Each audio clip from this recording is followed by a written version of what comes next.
Go find your basket of fruit and pick out an apple you think looks good.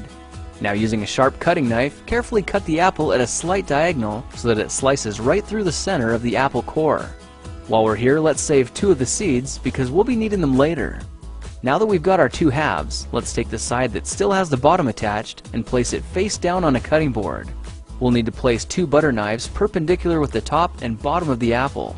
Now we can carefully cut down along one side of the apple core until the knife bottoms out on our makeshift spacers, then use the spacers as a guide to gently cut in from the side. When the 2 cuts meet, you'll have an apple wedge that pops right out. And while we're here, let's cut a piece from the other side the same way. Now our goal with these is to cut out 3 more L-shaped wedges about a 1/4 inch thick. And this time, rather than cutting in sideways toward your fingers, try turning the piece over so you can cut downward and meet the first cut at the bottom. Now with a little wiggle, a new apple wedge should break free.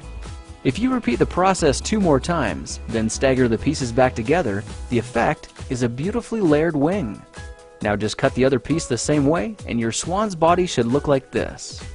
To make a place for the head, all we need to do is carefully cut into the front of the body and gently lift the pieces out to reveal a clean and fairly deep groove.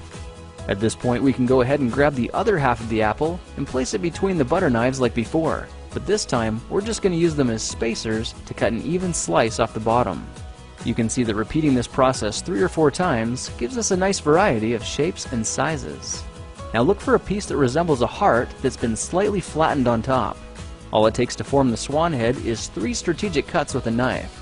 I made 1 angled cut to form the head, a horizontal cut to form the neck, and 1 slanted cut at the bottom for the base. Now you should be able to see how this is coming together. And to clean it up a bit, just use your knife to round off the sharp edges.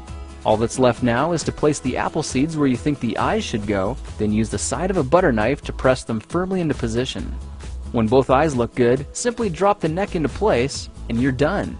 You've just created a beautiful and decorative apple swan. I spritzed mine with a bit of lemon juice to help prevent it from turning brown, then put it on display to show off for our dinner guests later that night. If you try using different apples, you'll get a nice contrast of colors, and every bird will look a little bit different. Well, now you know how to take any ordinary apple and turn it into a decorative and edible apple swan. If you like this project, perhaps you'll like some of my others. Check them out at thekingofrandom.com.